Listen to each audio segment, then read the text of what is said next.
Everyone, it's 5:30, Monday, July 3rd, and I'll call this meeting of the Fergus Falls City Council to order. Roll call, please. Oh, we have to do the invocation. We're going to start with an invocation. Pastor Mark, son, tongue set of Good Shepherd Church.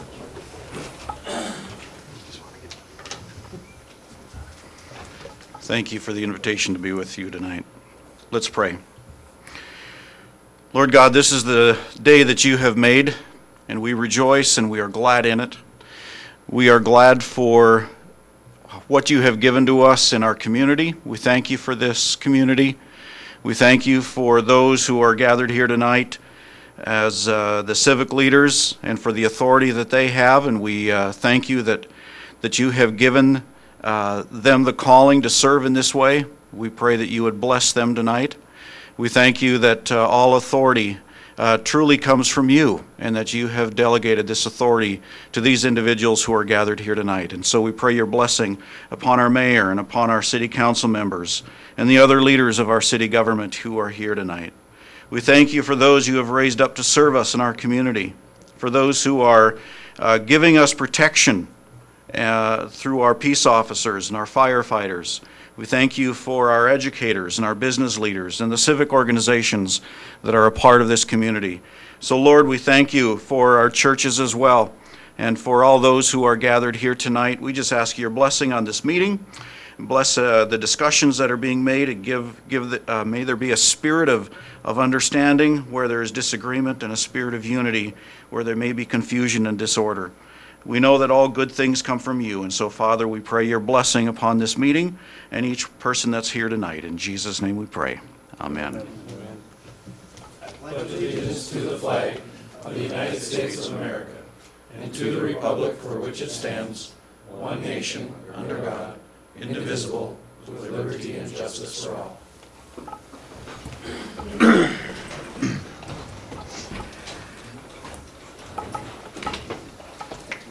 Now, I will call this meeting of the Fergus Falls City Council to order. Roll call, please. No Albert, no Fish, so we'll start with Rachel's. Here. Hayford. Here. Ernest. Here. Thompson. Here. Spiegel. Here. Hicks. Yeah. We have a quorum. First item on the agenda is the approval of the agenda. City Administrator Andrew Brumseth, would you like to give us a recap of the committee of the whole? Yes, Your Honor, members of the council, we had a shortened committee of the whole meeting due to the Port Authority meeting that just took place prior to the city council meeting, but in the time we did have this evening, we began to set the stage for our strategic planning exercise that we're going to hold in a few weeks here on the 17th of July, and then took an opportunity to briefly touch on a few of the items that we have to add to tonight's agenda. And the additions that we do have for the agenda tonight, we have a resolution rescinding Resolution 96-2017, and we'll put that on the consent agenda as item number 8. Again, that's a resolution rescinding Resolution 96-2017. And then at the end of the meeting, we'll have Lynn Taylor, our Public Works Director, give us just a real quick update on single-sort recycling and the city's downtown policy on ash trees as it relates to the conversation from the last meeting. Thank you, Andrew. Are there any other additions? Your Honor, could, To the agenda? under new business, can I add 4th of July celebrations? I'm not looking to scrap it. All right, so we have 2 items under new business to add. Are there any other additions to the agenda? If not, is there a motion to approve the agenda as amended? So moved. Thank you, Rod. Thank you, Justin. All in favor of the motion, say aye. Aye. Opposed, same sign. Motion carries. Under public hearings, we have 3 final cost hearings this evening. First final cost hearing is for public improvement 7189 sanitary sewer extension on Scenic Drive. We'll need a resolution to adopt the final cost hearing, but first we will open the public hearing. Well, first, Brian, would you like to explain the project? Yes, thank you, and good evening, Your Honor, and members of the council. Before you is the final project data, final cost hearing for a sanitary sewer extension project that was initiated 100% petition by the benefited property owner. General location is Scenic Drive, Pebble Shores Drive to 100 feet east If you refer to on the map, the illustration here on the projector right here, shows you another location where the project limits were. Legal description, Lot 1, Block 1, Pebble Hills Estate, First Edition, and the unplatted property as described in this legal description before you. Individual final cost hearing notices were sent to the resident that to this resident, and this notice also indicated their cost share for their specific project. Hearing date, as we mentioned, is today, July 3rd, 2017. Interest rate is 4.5%. Due date, first payment is August 15th, 2017. This assessment has a term of 15 years. In general, the cost breakdown for this 8-inch sanitary sewer main extension that consisted also of a 4-inch sanitary sewer service with some city share. Total projected cost that is completed is $27,829.90. The financing is proposed PIR bonds, special assessment active of a share of $9,936.82. City share to be funded through the sewer fund is $17,893.08 with projected total cost of $27,829.90. As I mentioned, notices were sent out to the 100% petition properties, benefit properties. No objections were received by the city clerk or this council. So at this time, just requesting you to open up for a public hearing and comment on this. Thank you, Brian. With that, I will open the cost hearing. Anyone wishing to speak to this issue, please step to the lectern, state your name and your address, please, for the record.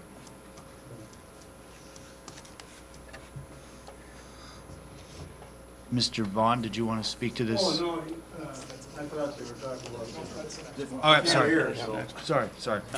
Anyway, I got the wrong scenic drive one. I'm Yeah, sorry. that's right. Give me Okay, just a minute. yeah. I'm sorry. I apologize. that's what I thought. Hearing no one, we will close the hearing. And it's back to the council. Make that resolution. Resolution. Thank you, Anthony. If I may, Your Honor, I'm going to abstain on items 1 and 2. Thank you, Tom. We have a second to the resolution. Brent? Thank you.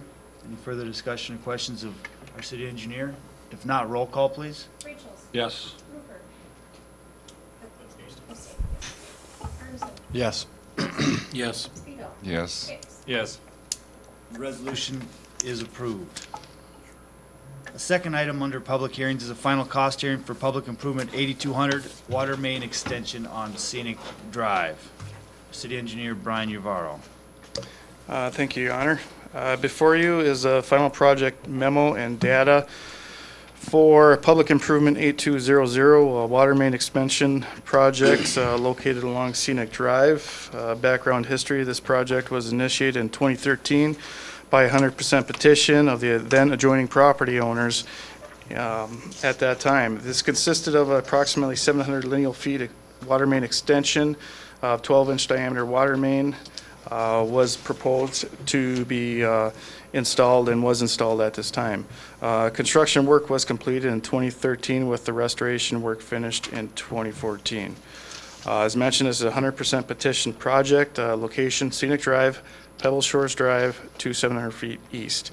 Also on the map is projected limits. Please note the dashed line on Scenic Drive is indicating an existing water main that was there at the time prior to the 100% petition. The solid blue line denotes the proposed water main extension. That is what we're referring to in this final cost hearing notice. As I mentioned, individual final hearing notices were sent to residents that indicated their cost share for their specific property in regards to public improvement 8200. The hearing date is set for July 3rd, 2017. The interest rate is 4.5%. Due date of payment is August 15th, 2017. The term limit is set for 15 years. The total projected cost of this project is $49,163.47. As mentioned, this was a petition project. It was divided up with this water main and associated services cost amongst 10 lots proposed. The proposed financing to cover this $49,163.47 is slated for PR bonds special assessment active at $28,440.62. Deferred special assessment PIR bond is a total amount of $6,967.25. The city's portion through the city water fund is $10,255.60. And there's a portion of the city sanitary sewer fund as well, proposed to help fund this project. That amount is $3,500. Since we sent the notice, 2 written objections were received. The first objection was received from Mr. Craig Vaughn, representative from Pebble Hills Corporation, proposing the assessment, not necessarily the amount, however, proposing that this $13,934.48 for, as we haven't noted on 4 future parcels, should be deferred until developed. It was agreed upon at that time that it would be active upon completion. The second objection received is from Gerald Linneman and a Marilyn Linneman, owners of Pebble Estates First Edition, Lot 3, Block 1, that are objecting to the assessment.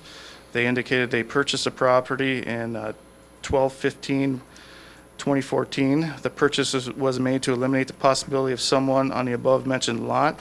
We did not request this service, therefore this should not be considered active. We received no benefit from the project. We object to any assessments. Those are the 2 written objections in regards to public improvement A200 that's included in your council packet. So at this time, I'm requesting you open to a public hearing. Brian, just one question for me before I open up to the public hearing. So the deferred amount, and I don't see it here, but I noticed there's 2 deferred lots from Pebble Hills Corporation. So what was the difference between the 4 unimproved and the 2 that were deferred? The 2 currently deferred on the map you're alluding to, I believe that'd be Block 1, Lot 2, and deferral amount against that ag parcel there. To my research indicates that this was a previous improvement project. These ones are included, and at that time it was deferred. I'd have to do some additional research in regards to that public improvement. But this one is all the adjacent benefiting properties generally located adjacent to the solid 12-inch water main. That starts at generally the westerly, that would be the western property line of Lot 3, Block 1, and extends to the east. So it's 1 and 2 of Block 1 that were already serviced, is that correct? Yes, those ones- the first one that you're referring to, Lot 1, I believe that one's currently served off of Pebble Shores Drive. Okay, all right, thank you, Brian. Your Honor. I got a point of clarification, because obviously in the memo it says the project was initiated in 2013 by 100% petition of the then adjoining property owners. And obviously we've now kind of received 2 letters objecting. I mean, did the people that are objecting now, is it that they've changed their mind, or is there a change of ownership? I believe that was generally associated with who was the fee title owner at that time. And yes, the property from the second objection, the Linnemans, I believe there was a transfer. I'd have to recall, but I believe that happened after approximately a year after this petition was initiated by the council. I recall it was initiated by the council September 16th, 2013. Right. I believe the county records indicate it was 2014 when it did transfer, I believe, from the fee title owner, which would be Pebble Hills Corporation, to that particular private ownership. So Pebble Hills were, back in 2013, were supportive of this work going on? Yes, I did a little additional research too. When it was noted back in September 16th, 2013, these cost shares were discussed. I have to look in what great detail, but these cost shares were discussed prior to presenting it to the council to initiate the project and accept the petition. If you look at the percentages as financing between the preliminary numbers back in 2013 up until the ones right now before you. There's a difference between, generally preliminary was 61.5%. The active right now before you is 57.8, and this is generally attributed to the cost share between preliminary estimated numbers and construction cost estimates. Your Honor. Yes, go ahead. The other thing too, we were reviewing a memo from September 16th of 2013 when the project was initiated, and this was written by Dan Edwards, who was the city engineer at the time. And in his memorandum, it says that the report was discussed with the developer, which is Pebble Hills Corporation, today on September 16th, 2013, and they would like to proceed with the project, so they were interested at the time. So with that, let's open up the final cost hearing for public improvement 8200. Anyone wishing to speak to this, please step to the lectern and state your name and address, please. Craig Vaughn, I'm the president of Pebble Hills Corporation, but Steve and I were recalling that whole thing, and we disagree with the fact that there was a discussion made that there'd be assessments put in on unplotted properties. Firstly, for the Pebble Hills Corporation, that side of the road could be 25 years before we do anything over there. We've got a huge inventory of lots that are plotted that we're paying assessments on. I mean, to encourage development, I mean, you guys, come on, you can't take on land that isn't even plotted and decide that you're going to put assessments on it. Firstly, you have to prove that you've increased the value of our property by putting in the water or whatever you do. The improvement is supposed to supposed to raise the value of your property. Putting in that water line raises none of the value of our property across the road because it's farmland. Okay, so they're calling it future development, which it is. And yes, there'll be houses there, but is it 20 years from now? Is it 10 years from now, or when is it? So if you guys can give us an appraisal that you've appraised the property, and that the appraisal will show us that the land value has increased with your land appraisal, and I suppose you must have made an appraisal if you're going to give us this. So that's what we need, is we need to see the appraisal before we're going to accept it.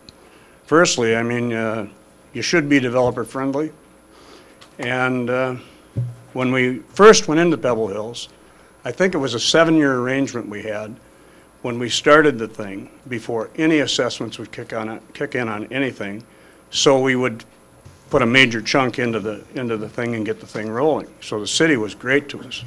Okay, now we're feeling that we're getting an assessments on, we're not going to get any income off of that property. No chance until it's plotted. So that's all I got to say. Thanks. Anyone else wishing to speak to this issue, please step to the lectern. Identify yourself and your address, please. Harold E. Lindeman, 3417 Pebble Hills Drive. You got my letter of objection? Yes. And the reason I purchased the property, I have a house on the lot just south of the lot being assessed. And I purchased that lot just to keep people from building behind me. We will never use any water.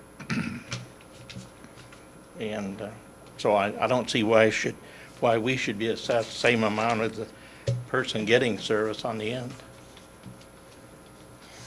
Because we have no plans of building. We want to keep the lot just the way it is. Could I ask a question, sir? Sure. So when you purchase, it's my understanding, I'm just trying to get the timeline of all this, that you purchased the property after the petition, but Right. before the actual construction of the Right. water. Were you aware of the project or the No, I wasn't. assessment when you purchased the property? No, I wasn't. I purchased the property in December of 14. Thank you. Your Honor, now I got a property down in Osakis with a similar issue, and when I bought it and when I'm selling it, the realtor, if these things are for sale, if there's any assessments that are going to be on the property, it is supposed to be noted up front so the purchaser knows. So, I mean, then who would be liable for that? That would be an issue, I mean, because the person he bought it from should be the one who has the problem, you know, because he should have informed his realtor that there was going to be assessments on that property, and that should have been put out there. As far as my understanding, that's the way it's supposed to be. So, Thank you, Brent. We'll go ahead and wrap up the hearing, then we'll bring it back to the council for any action. Anyone else wish to speak to this issue? If not, we will close the hearing and bring it back to the council. Brian, could you speak to, first of all, to the farmland, the undeveloped property there? Had that been negotiated, for a better term, to be deferred in the first place, how would that have affected the property or the project differently?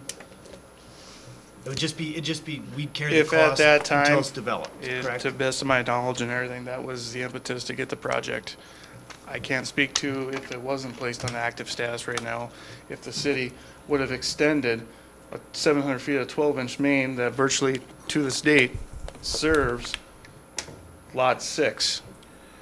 There's service existing, but there's no active water service or accounts to the adjacent properties. So at that time, and that's when a transfer made, but it was extended, referring to 700 feet. Now on the agricultural side, that's, to my understanding, how it was presented, and that's when the preliminary project hearing data. Your Honor. Relating to that status, and I'm just trying to clarify the words we're using here because there's a lot of concepts that are coming together. The active status, it would be overall, means that we're going ahead with a project and that general project is going to be assessed to everyone along that main, right?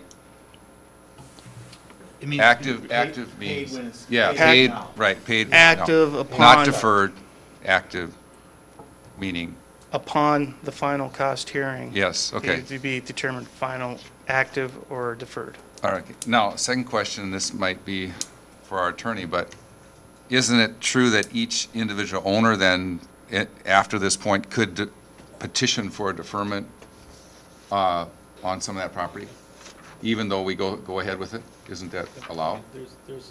They can request a deferment of the assessment, but the assessment has to be ordered in, and that's basically the result of what this hearing's about. This hearing, yeah. So if you do order in the assessment, property owners retain the right to make that request, and they can provide that request to the engineer, and if that can't be worked out between the engineer, it can always come back as a request for a deferment to the council. So I guess my question then, Your Honor, and is it, or my clarification would be that Mr. Vaughn, that we're not stopping the deferment that he could get on certain parts of that property that is not going to be developed. We're not preventing that from happening, that he could apply for deferment. What we're saying is the project as a whole is not going to be objected to because some of the people now don't want it to be active. I mean, we can go ahead and activate it, but the property owners still have the right to apply for deferment. That's my understanding. Is that correct? I believe, yes, they have. Deferment until they have develop. rights to an appeal. That's indicated on the back of the public notices, the process, the policy. Is what we're following was our policy and what was agreed upon previously prior to initiating the project. We're maintaining that same level of consistency. Now, in regards to the agricultural, at this time, I guess what could be a recommendation is to defer that particular parcel of property on agricultural. That's something we can discuss.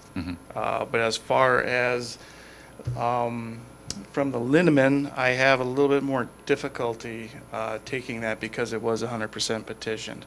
They are getting a benefit from a developable lot. I agree that may not be the current owner's intentions to perhaps not develop it, but in the future, it could be developed at that time. And as far as discrepancy and unaware of not knowing, as you stated, you're exactly right. There's got to be some due diligence to be reporting these to any potential buyers that there is a pending assessment against a property. Right. You know, if I could just follow up to Mr. Spiel's point. You said lot 1 and 2, those were deferred until built upon? Have we done any change in terms of our petitioning from the time that petition went through versus that long blue line?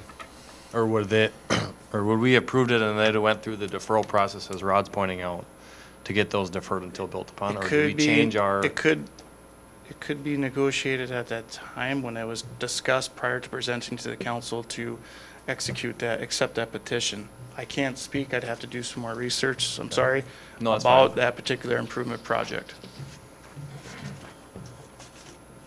One other question from me, Brian. So I know there's other developments around town, and if in the case of Mr. Lindeman where someone has two lots, with the house on one and a back lot or a side lot or whatever, do we have a precedent that we do defer those and, you know, because they have the benefit if they were to ever build on that lot? I mean, do we have a precedent there of how we handle that? Yes, we have a resolution that addresses what our council's adopted that meets criteria for a deferral status. We got the standard 10, we got a limited income for disabilities, things of that nature. That's what we have on the adopted resolution, city policy for council. Moving forward, that would be up to the council to, if somebody presents a differing from our criteria, where maybe you want to establish that'd be up for the council to decide if they want to accept that or not.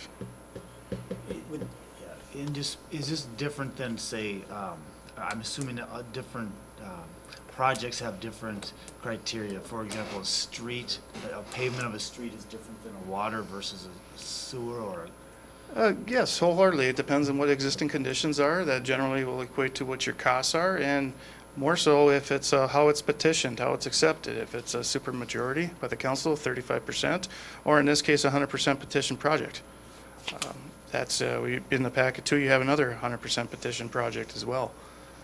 So yeah, there's a lot of variables that take that in consideration. We've talked about some recent annexations. It's been presented in historically with the city on what their policy is when it comes to sanitary sewer or existing water wells. It has been adopted as far as a deferral status based on the existence of existing well or service that serves a property. All right, and then if the council did wish to defer the farmland, the undeveloped farmland at this time, and I don't know if the council would or not, but if they did, would that be included in the resolution approving the cost sharing, or is that something that is worked out between the city engineer and the developer? I want to add one point on that. Certainly, your cost hearing is one issue. So either if you're going to approve these assessments, those assessments go on. Then the deferment is separate, and all deferments come back to you for authorization. Even Brian was referencing the resolution from 2006, where it's like if you have an existing well or septic on there and you want to get some life out of that yet, then we have that where you could be deferred for that, but that still comes to the council. The other is like for handicapped or income limits. After the final cost hearing? After the final cost hearing, but they all come back to you, the council, for approval. Because when we've had some of these senior citizen or the income limits deferrals, we've always brought them to you. It takes the council to approve those. Okay. Thank you, Bill. And Scott? We could just stop this project too right now if we wanted to, because it was 100% when you went into it, and now it's already complete. Project's already done. It's complete. It's already complete. he's already done, that's right, that's what I forgot. But we have to still figure out, where I was gonna end that on it. We could still approve it and then come back, like we said, and do the deferments later on if we want to. Yeah. I was just trying to clarify that, because I didn't know we could do that. I mean, the project's complete. It seemed to me we have to approve the final cost here, and then we have the, whether we're going to allow deferment for one or both of those properties. Well, I think that if you're going to approve the final cost hearing, the request for a deferment then would come after the fact. And so you have both the property owners that have objected here that could certainly provide an application, apply to have their assessment deferred. Right. And let that happen after the fact, if that's fine. And that was my point, Your Honor, that, we're not obstructing the project. We need to get that finished now, but we're not obstructing that our property owners, we're not preventing them from coming to us and asking for it, just so that you know that, but that the process of getting this done right now precedes that individual request, and that's why I think we should go ahead and. So, Your Honor, just for clarification, obviously they would, if we approve the final cost hearing today, the two property owners have to get to the council a request, or to the city a request for deferment, and get that done before August the 15th. Because the due date is the 15th of August, so they would have to get that in pretty much for either the next council meeting, the 17th, or the first one in August. They should be, they're encouraged that if you Yep. approve this, that they should speak with the engineer quickly. Right. Otherwise it'll end up being active. So, with that, then I would make the resolution that we accept the final cost hearing and request that the property owners do what they need to do. Thank you, Anthony. I'll second. Second, Scott, any further discussion from the council? If not, roll call, please. Just that it's a singular resolution, there's not two parts to this, there's only one part, which is approving it. And, yeah, okay, just so we know that, okay. Roll call, please. Rachel. Yes. Rupert. Abstain? Anderson. Yes. Thompson. Yes. Spiegel. Yes. Hicks. Yes. Resolution is approved. The final item under public hearings is the final cost hearing for public improvement 5853 Bituminous Alley Reconstruction Project. Brian Navarro, City Engineer. Yes, thank you, Your Honor. Yes, this is a final project hearing and data for public improvement 5853.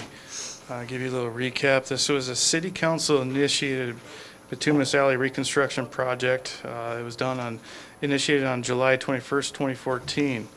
At that time, we held a preliminary project hearing on August 18th, 2014, with the preliminary estimated costs for this improvement at $80 a lineal feet.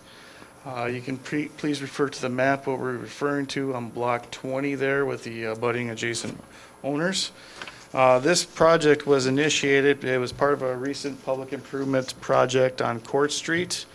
It was determined that through the gas main replacements and the existing condition of this alleyway, that it was the best option at that time to initiate and replace this entire alley.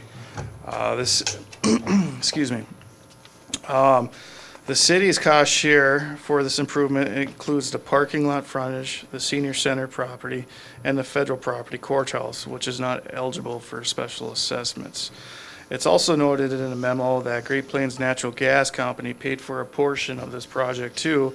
That was in consideration of how much their costs would have been under normal circumstances to replace the gas costs beneath this alleyway. As mentioned, the location, referring back to the final project data, initiated July 21st, 2014. Location generally an east-west direction alley located south of Lincoln Avenue between Court and Mill Street. Legal description is lots 1 through 16 and lot 18, block 20, all within the original plat of Fergus Falls. Individual final hearing notices were sent to adjacent property owners that indicated their cost share for their specific property. Hearing date as noted is July 3rd, 2017, today. Interest rate proposed is 4.5%. Due date is August 15th, 2017. The assessment term is 15 years. The total project costs is $46,800. The actual cost for this improvement is $62.40 per lineal foot. That's what equates to the abutting adjacent owner's cost share. Financing, public improvement bonds, special assessment active, in a total amount of $46,800 is what is proposed. At this time, since the final notices were mailed out, we did receive an objection in regards to this from Mr. Steve Warner, Bridger from Bridger Properties. At that time, it was noted on the attached illustration there They are objecting to this current assessment charge to be posed on against their property. They've noticed their concerns, which is also included in your packet as why they are objecting at this time. Therefore, Mr. Mayor, I'm requesting you open a public hearing for public improvement 5853. I will do that at this time. Anyone wishing to speak to this matter, please step to the lectern and state your name and your address. And we will enter Mr. Warner's written objection into the record. He's not able to be here tonight. That's the first point. And the second point is, I believe, because this is not 100% petitioned, it takes a supermajority. Is that correct? Right. Rolf? Right. So we will not be able to act on this? Right. Does it take Well, 7? it takes 7 affirmative votes to pass, and so you do not have 7 members. So if the resolution is offered and acted upon tonight, it will fail. So, anyone wishing to speak to this issue, please step to the lectern and state your name. Hearing none, I will close the hearing. It's back to the council. Are we able to, I know that Mr. Warner did state that because it was July 3rd, he wasn't able to make it. He wanted to be here on July 17th. Can we table this issue and have a final cost hearing in 2 weeks? Well, I think you would have offer the resolution in 2 weeks. Basically, you've had your final cost hearing, you've just closed it. And so you can table this for a resolution to be offered at the next council meeting if you wish. Make the resolution. Your Honor, just in the meantime, I just wondered if I could, before we get to the resolution, if I could ask the staff for some information, so we have it next time. Sure. Okay. Number one, traffic count on the alleyway.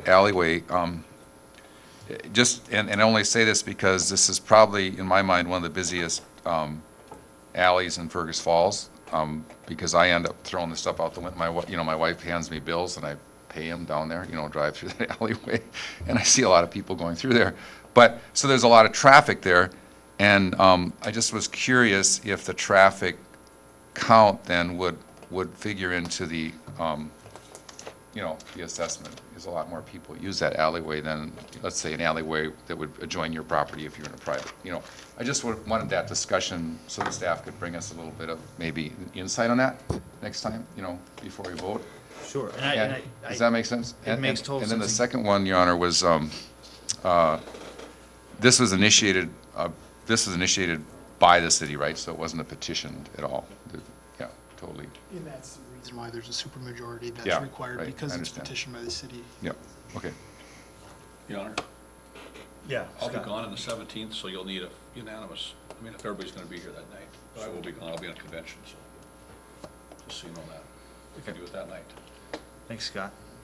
Yeah, just to, to reading Mr. Warner's letter, I think it is something we need to consider. The assessments aren't as typically as much as they are on some of the residential properties. However, I think Rod brings up a good point. If you look across the street, you see that do the buildings benefit? They have a parking lot, they have access to their building without the use of an alley. The alley is used primarily for a letter drop and a bill pay. So anyway, something for us to consider, but I guess we'll take that resolution up on July 17th.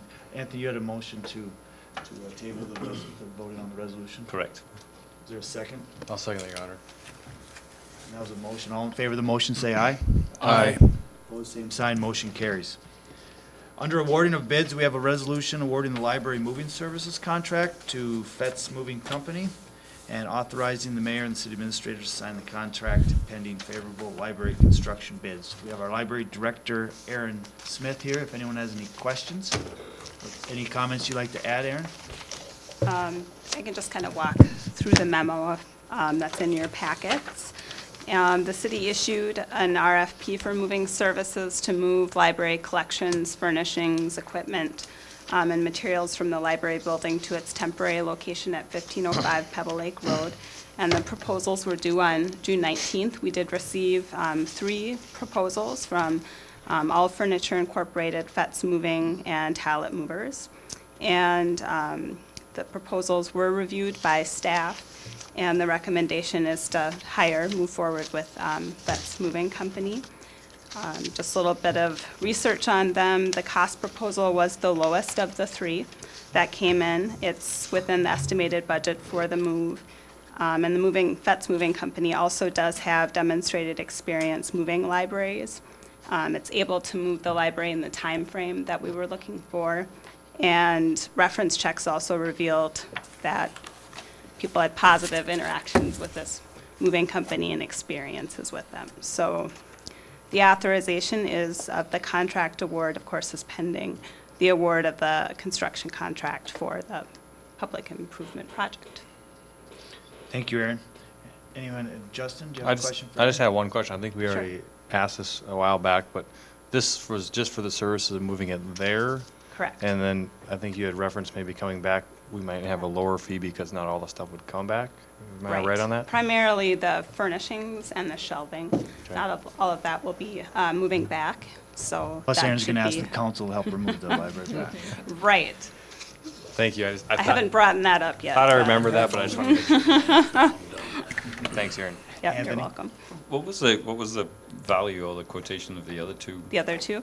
It was interesting. So the, on your memo, it notes that FET's is 29,700. And then the other two, one was approximately 45,000, and then one was 67,000. A lot of that had to do, of course, with location, where these moving companies are located. So FET's is out of West Fargo. So they don't have the transportation fees that some of the other companies did. Any other questions for Aaron? Scott? Thank you. For a second. Thank you, Brent. Any other questions? If not, roll call, please. Yes. Yes. Yes. Yes. Yes. Yes. Resolution is approved. Thank you. Thank you, Aaron. There are no petitions or communications this evening, and there is no open forum under the consent agenda. There's 8 items on the consent agenda. You have a copy in your packet. Does anyone who would like to discuss any of those items individually? Just note that the rescinding of 96/2001-7 is also on the consent agenda. If there are no questions, I would entertain a resolution approving the consent agenda. Thank you, Rod. I'll second, Your Honor. Thank you, Tom. Roll call, please. Yes. Yes. Yes. Yes. Yes. Resolution is approved. Under ordinance and resolutions, we have a second reading of ordinance 59 7 series, sales and use tax. If anyone has any questions on that, I'll direct them to our city attorney. If not, roll call, please. Yes. Yes. Yes. Yes. Yes. Yes. The resolution is approved. Second item is a second reading of ordinance 60 7 series, permitted uses. We've discussed this in the past. If anyone has any further questions. Anthony? I got not so much a question, but a statement. I think, the last time, we approved a loan for Salon Drew as a city. And then we changed the zoning to accommodate that loan. And, this has kind of happened before, where we've kind of got the cart before the horse. And I kind of like to stop doing that and ask that, we were a little bit more thorough in our initial investigation into kind of awarding a loan or changing a zone. Obviously, we gave a loan to Salon True for a business, which is a positive thing, and I don't think that would have affected the decision. But then we're changing the zoning to accommodate that, and I think, in my opinion, we should have changed the zoning, and then we should have issued the loan. They can speak to those. Okay, right, thank you. If Amy can speak to the And I law think as well. the other side of that was that at the last council meeting, we changed this, and we didn't get a red line copy, and it wasn't until after the meeting that I sat and thought about it. And I kind of think that if we're going to change these things, we need a red line copy so we can see what the changes are. and have the time to understand those prior to kind of making a decision. So that would be my comment, Your Honor. Thank you. Amy, did you want to respond? Sure, I'll take the first part. Mayor, Councilmember Hicks. So the request from the business was, we were working with them within the time frame that they requested. So it was our goal to be user-friendly with that loan request and make sure we were meeting the timelines that were expected and desired by the companies that they had the loan assurance. We did not close the loan until all of the entitlement items were considered. And to the credit of the building staff, and I'll let them speak to that, you know, it was known that there was going to need to be either a variance or some solution to accommodate that. But the loan was conditioned on all of those approvals being in place before we would close to it, but to have the assurance that the loan was conditionally approved was important for the business. So I'll stop on that component of it and turn it over to April. And I just want to clarify, this was not specifically modified for Salon True. In our ordinances, and I think Gordon has talked about this as well, there is some cleanup that needs to be done to our city ordinances, and some of our ordinances are dated, and in sections of our ordinances, we've used the term like. And Salon True or other salons that have operated in a B3 zone, and we do have them, we're falling under the like. And with new staff coming on, with Jason and I, we sat down and went through this section of the code, and we asked Ralph if we could just add the term salon and beauty shop, or salon and barbers too, just to clarify and remove the like interpretation. Thank you. I think if that had been kind of made clear, perhaps on either when the loan was kind of you know, identified or kind of during the time when the kind of the first hearing of this was. Correct, but I do know. Yep. Yeah, with the understanding. Yep. Well, thank you for your explanation. Thank you. April and Amy? Your Honor, related question, could I? Go ahead. And since we're talking about this issue, when we do something like annex an area, Woodland Heights, you know, and if there's existing businesses or salons or anything in that area, what is the procedure then when we annex the whole area? So those. That isn't zoned yet, really, for anything. Well, I mean, any annexation like what happened with Woodland Heights and all these others typically are either housing or barren land, and they usually come in as a residential agricultural zone. And typically that would be, you know, how they would come in. It would have to be looked to see what, you know, if someone had a business or they had an industrial area and they were annexing and wanting to be annexed into the city to get city water, sewer, and services, they also would have some suggestion as to how they would want to be zoned. So we typically would condition annexation on in some aspects upon the requested zoning or what zoning makes the most sense. And if you recall with like the Woodland Heights matter, one of the things that we talked about is that we would be looking at zoning them as a R1 residential district, Right. just because that is the highest level of protection as opposed to anything else. And you know, so like with Woodland Heights as the example, that was the suggestion. To the point, basically, if we were to extend that zoning in any other area of Fergus, we would research what was there if there was a business, and so that when we did take it in, we would have a certain amount of knowledge of what we were bringing in before we said, oh, this is taken in as an R1, right? Yeah, you'd always make that zoning decision Okay. based upon what the anticipated use would be. Thank you. Yep. Any other questions or discussion? If not, roll call, please. Yes. Yes. Yes. Yes. Yes. Yes. Resolution is approved. Ordinance. The ordinance is approved. And item number 3, we'll need a resolution authorizing the request for proposals for the redevelopment of a lot located at 1115 North Oak Street. April? And council members, as the memo in your packet states, this is another RFP for a property that the city owns. I would like to ask In considering this resolution for authorizing RFP for this property of 1115 North Oak Street, that we have received interest on the other properties we own, and I'm asking that we change the submittal dates for all three properties, 315 East Vasa, 1115 North Oak, and then 502 South Sheraton to July 28th, so we can receive all those RFPs at the same time. I would make a resolution Thank you, Anthony. including the other two properties to the July 28th. I'll second that. Second. Thank you, Tom. Any further questions of April? If not, roll call, please. Yes. Yes. Yes. Yes. Yes. Yes. Resolution is approved.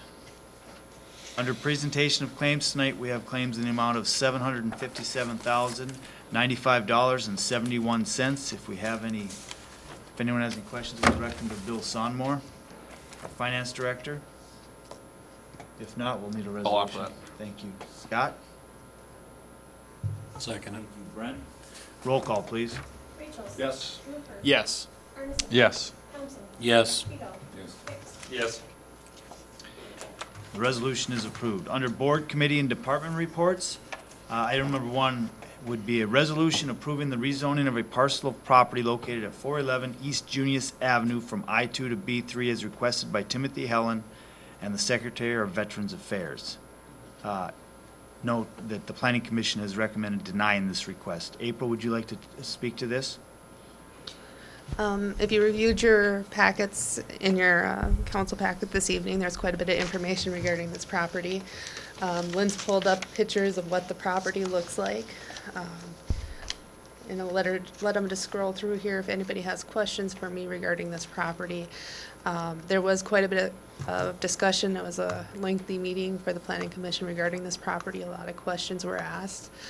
Kind of give history on the application of this request as well. The applicant did come in and ask if a variance could be applied for. Variances are not intended for change of use within a zoning ordinance. They're only for deviation from height, setbacks, etc. A conditional use permit in the conditional use defined in the I-2 zone. This type of use was not defined in our ordinance, so a conditional use permit was out of the question.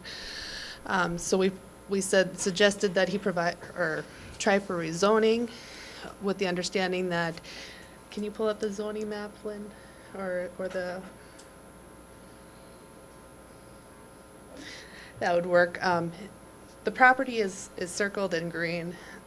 It's that green or that blue or that square in the blue area, and around it is B3, I-2, residential R2 on the south, and R4 to the north.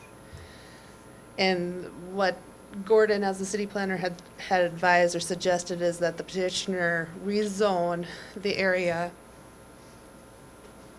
We talked to those that would be affected along with B3 and bring the B3 zoning to this lot. The petitioner just wanted to seek rezoning of that parcel. And the Planning Commission denied it based on that it would be spot zoning. And that a year's time has passed since it's been used as a residential, which he was wanting to have residential in the upper level and a business in a lower level. Just to refresh my, we talked about this in October, I believe. Someone previously had come through with this same October property. 2016. So this property has been vacant. Give a little bit of history. This property has been vacant and without water on since October of 2015. And there was a petitioner in 2016 of last year that wanted to make this into a duplex. So what was he asking for rezoning at that time as well? No, I don't think he was at that time. Remember, was he just had a contract, he had a contract with the VA, but based upon the rezoning of the property, if I remember correctly. But anyway, so we've talked about this property not that long ago, less than a year ago. I think he came in and was asking if he could get a variance before he bought the property. Right. He had the contract with it contingent upon it getting rezoned, and so And- we had to rezone it. Yeah. I remember that coming before us. He was looking for a variance so Variance, he yeah. could have rental housing in that location. All right, any other questions of April? And do you want to pull up the street views too? And just kind of give them a feeling of the neighborhood. And then if there's any other questions, there was a lengthy meeting. Yep. You've had a chance to review those minutes, but, And the minutes are in the minutes of the planning commission are in our packet. I know we've all received a email on Saturday night from the petitioner with some additional information. He's in the audience tonight, so I think we'll give him an opportunity to briefly kind of summarize your request, and if the council has any questions. I mean, again, we do have the planning commission meeting minutes, so we're not gonna go over all those items, as it did take, close to 2 hours, I hear, at the planning commission. And again, we received your email on Saturday night, but we'd welcome you to come up and address the council and give us any pertinent information that you feel, or summarize your request. Sure, and yes, it is an honor to be here in front of the mayor and council members. I have also seen this property has came through the council before for a variance, which I have no support for it as a variance for residential. That's not my purpose, because it is downtown area, which is for business district. We aren't looking to expand the residential. We're looking to expand the business. And with the map before that was showing the zoning, the present zoning, the future zoning also does show that the general idea of the I-2 is shrinking.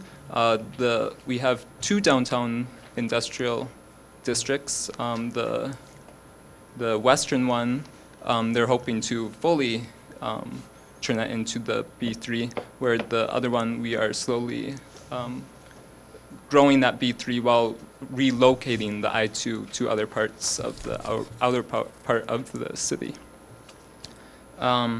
As we know in the city code and whatnot, the purpose of our Fergus Falls City Code is to protect the public health, safety, morals, convenience, and general welfare, conserving the value of properties and encouraging the most appropriate use of land.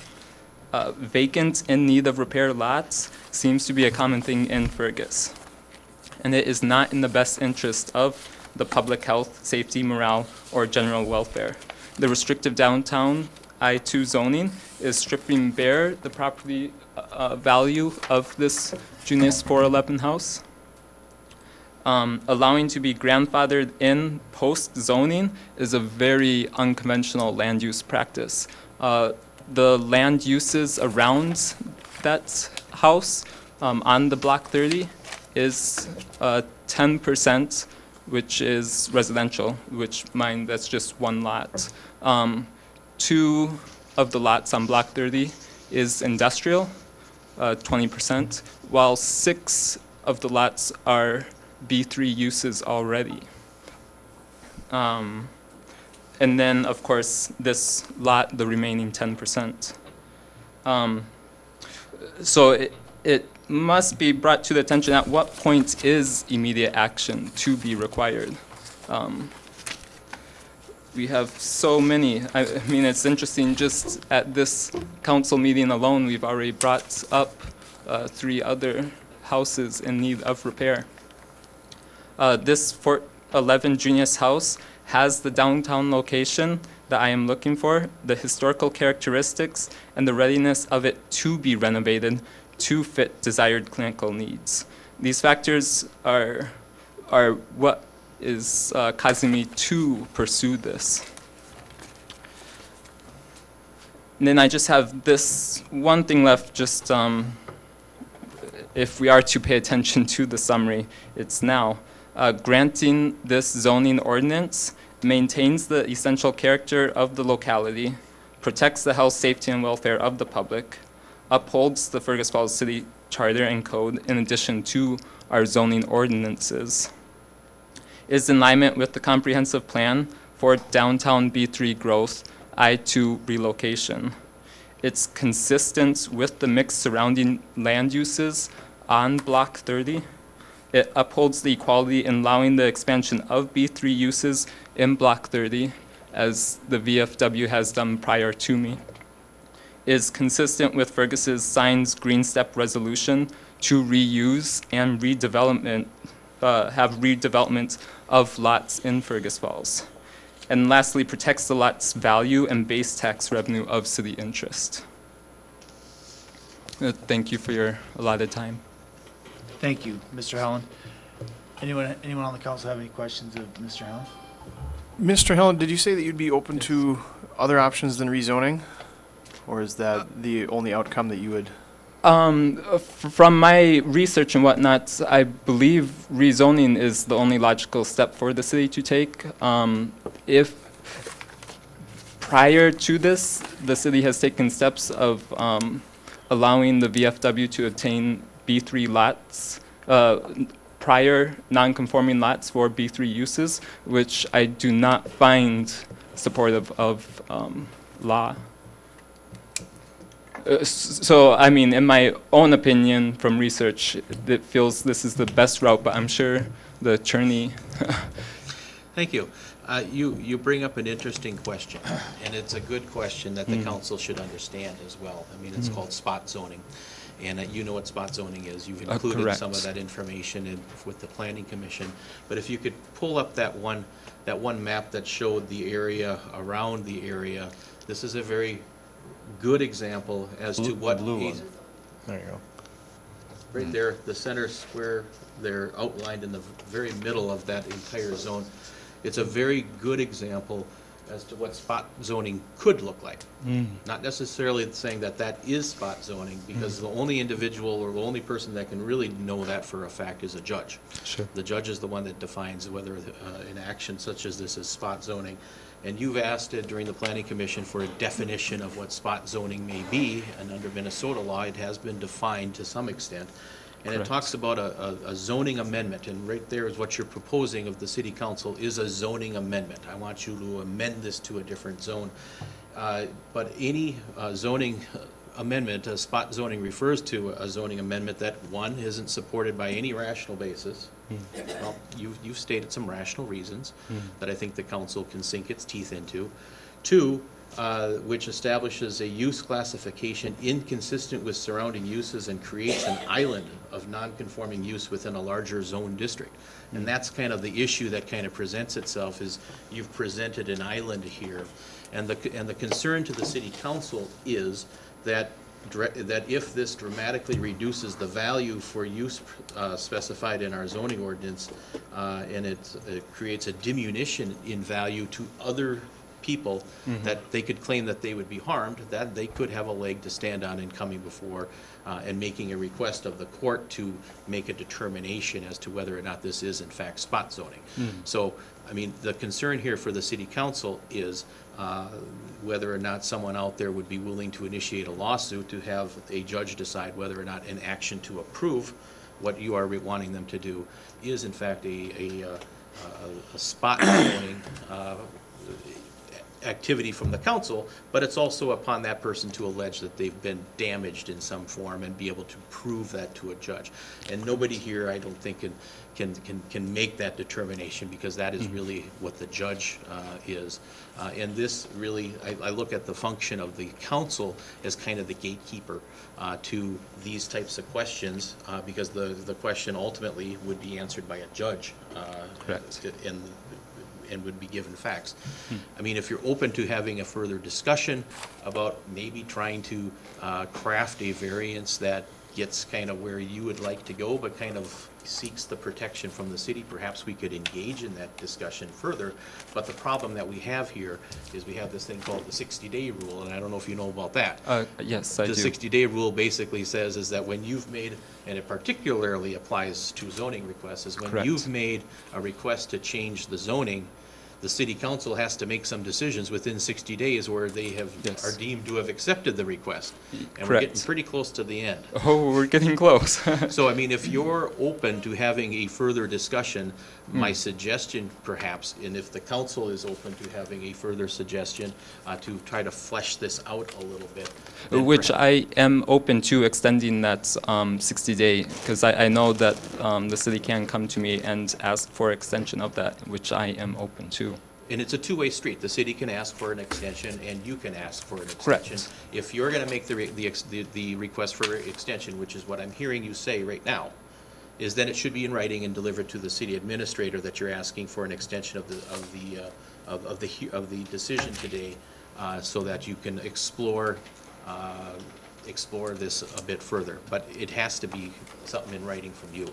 I mean, it's quite obvious to me what the steps need to be taken, but if the city would require more time to consult with their attorney on the legality of it, I'm open for any sort of extension. I think it's worth discussing.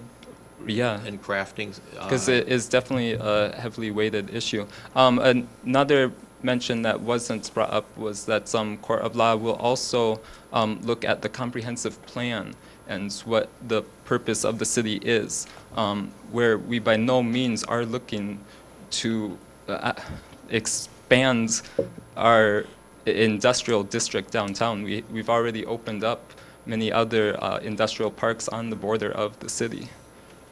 Ralph, is the 60-day expire before the 17th of July?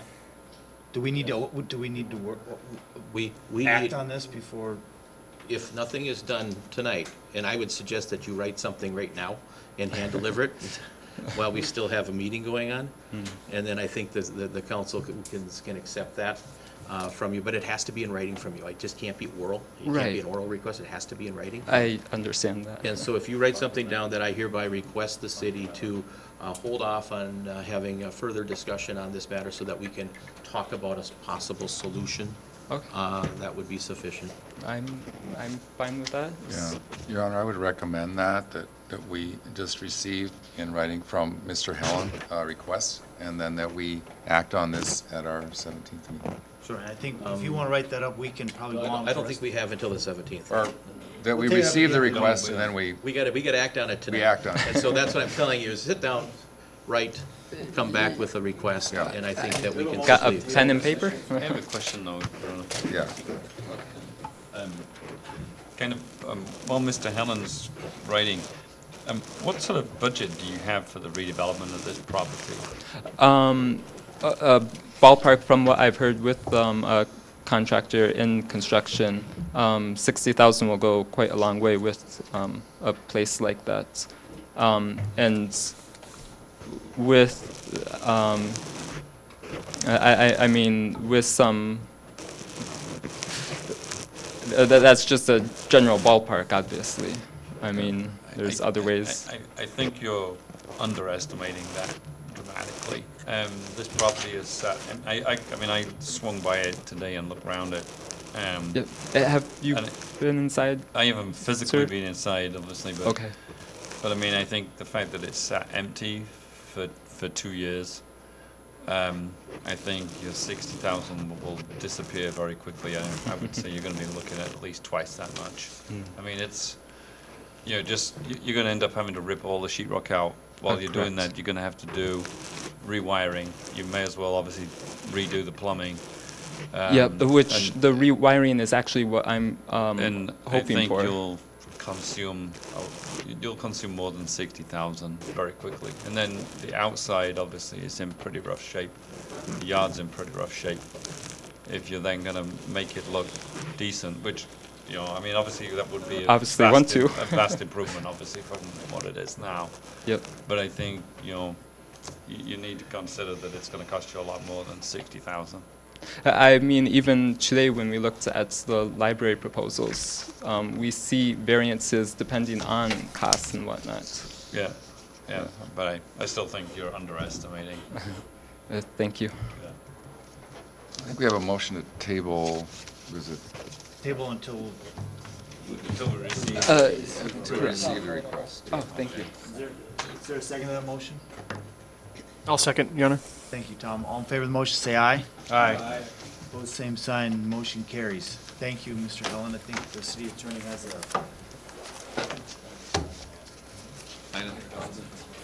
There are no reports from staff or administrative officers. Under old business, we have an update on the RTC building number 29, which is also known as the Memorial Building. Anthony, would you like to speak on that? I certainly can, Your Honor. Obviously, at the last council meeting, we had some discussion about that, and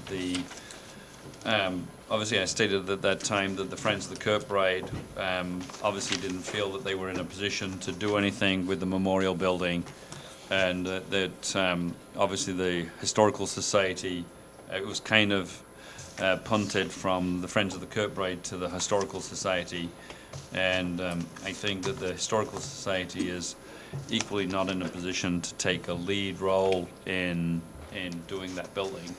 I mean, I think they would be supportive of anybody, obviously, in doing something there, as they would be supportive on any developer that wants to do anything at the Kirkbride. And I think the Historical Society obviously represents the county, not just Fergus. So I think we need to have it on record that, you know, this has been obviously, you know, the city council, we get accused by the Friends of the Kirkbride of not being inclusive. You know, this was an opportunity for the Friends of the Kirkbride to be inclusive, and whether it was this particular building or another building at the Kirkbride, you know, the Friends of the Kirkbride could take on board as a project. They're not obviously willing to do that, and I think the general public needs to understand that clearly. So that's kind of where we're at. The building obviously, you know, has no particular taker from those organizations, and obviously would be available to any developer that would come along. So thank you. I don't know, Chris, do you have anything to add? You were very eloquent. Thank you very much indeed. Thank you, Anthony. Under new business, Guy Taylor will give us an update on single-sort recycling and also our city downtown ashboard policy. Thank you, Your Honor. As far as recycling goes, single-sort recycling, back in February, you authorized a truck to be purchased for that program to be implemented. The truck was ordered shortly thereafter that authorization was given, and we are currently just waiting for that truck to be delivered. We're hoping for mid to late August delivery on that truck, and then we would hope to be implementing the program, single-sort recycling program, in September. Fortunately, Schaefer, the manufacturer of the carts, has been willing to store our 4,000 and some carts at their facility rather than deliver them here for us to store. So Perham recently began their program, and we're hoping to be on the same track as they are, but they are contracting with a hauler, so they had their equipment in place. So we're just a little bit behind, just waiting on that truck. September. Yep, hopefully. Any questions for Guy on that one?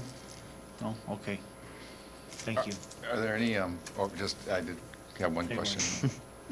You said you hope to get it by, I mean, are there any other assurances from Schaefer as to why there's not an availability of the truck, or why they can't supply it? It's not Schaefer, it's the truck delivery is coming from McQueen Equipment. Oh, I'm sorry, yeah. And yeah, they don't have an assurance on a date for us.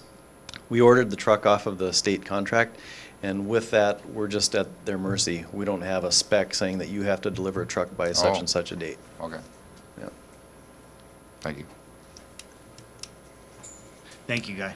Yep, you bet. And as far as the ash trees. Update on the downtown ash tree Yeah, and policy? that was the only part of the ash tree removal that I was prepared to speak to, was the downtown ash tree removal. And back in 2012, policy was put in place to remove 4 ash trees per year. We have done that. There's 12 been removed from Union to Cascade to date. Japanese lilacs have been put in place, and we will continue on that route, removing 4 each year until the total of 37, I think, are removed. We've lost 1 harvest gold linden in that time period too, but we will eventually be replacing all the trees downtown with that Japanese lilac. We still don't know the progression of the emerald ash borer. It is progressing further west. The county in Duluth, I can't remember the county, which. St. Louis County. They have reported some infestation there. So it's making its way around the state, and we will continue to monitor it and enact a removal program when we see it's necessary. Thank you, Guy. Any questions for Guy? Yeah, just as far as that decision, I assume that came from the Park and Rec and the forestry, our forestry person, that recommendation? It did, back in To the 2012, council? that one? Yeah. Yep. And the Okay. council did approve that, yeah. And it was based, taking out the 4 was based on the progression of the disease. That and the type of tree that was planted down there, it's too large for the streetscape. So they're taking those down and placing them, or replacing them with Japanese lilac that won't grow as large and won't impede against the building fronts. Yeah, that was going to be my follow-up question, that, you know, it's disrupting the brickwork. It's you know, they're too large for their place. And so really the reason isn't, I mean, it's not primarily the reason that the ash borer is coming, you know, that we're freaking out and we have to cut these trees. No. Because we don't want them to get sick downtown. What's really, part of it is that they're crushing open their space. I mean, I've looked at I've taken pictures of those roots, you know, and the tree. Mm-hmm. And so apparently that's a bigger concern, right? It is. Because you're not willing to, I mean, we don't want to change the policy, but I think the public needs to know, I guess I'm saying, Your Honor, that, you know, it's size more than it is ash borer, right? Right. And 'Cause that's that a type of tree was chosen to complete the downtown Right. streetscape project because there was a number of them in place already. Yeah. So they're not all new since, what was that project done in the early 90s? So some were planted years before that. Yeah, okay, thanks. So it's not a citywide, I guess to the public, Your Honor, Downtown. it's not a citywide policy that we have to cut ash trees in Fergus Falls, should be noted publicly. We, you know, and thank you for that update. All right, so Anthony, the Englishman in our presence, has some updates on the 4th of July for us. It's not necessarily an update, Your Honor, but I was wondering, is, you know, one of the committees that perhaps, you know, as a new committee that we should look to establish would be a 4th of July celebration for the city.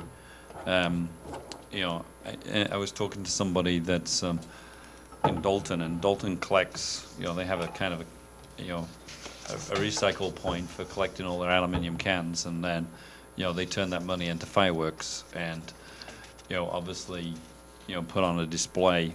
And obviously there was a 4th of July kind of ad hoc committee that was established, I think through somewhat the JCs, and obviously that kind of has gone away.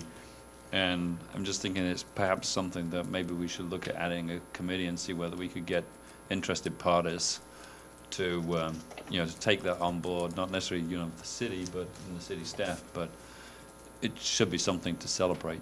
Absolutely, I agree, and I think that, I was talking to some people about this.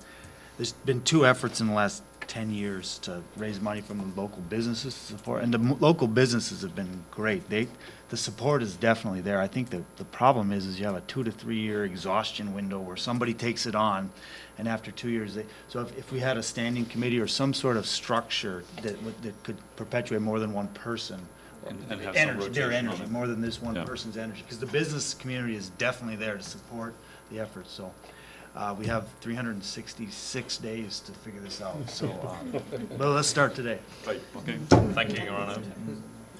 All right, I think we have a letter from Mr. Helen that we could introduce. Ralph, did you want to speak to that and what action we could take on that? Right. Yeah, he has signed the letter. Correct. And I want to write on it that I have spoken with the staff prior, but I am open to work further with the city. Thank you. Thank you.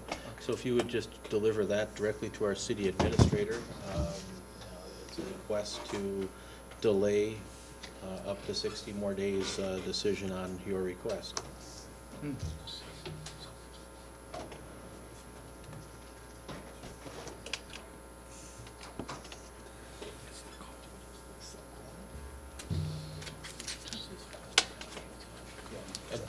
I would just accept.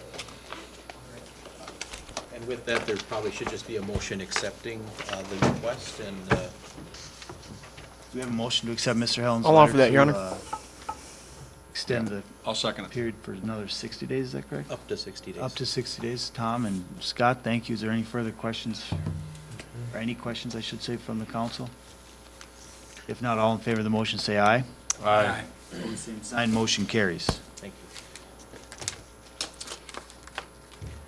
Let's see. Well, is there any other business to come before the council?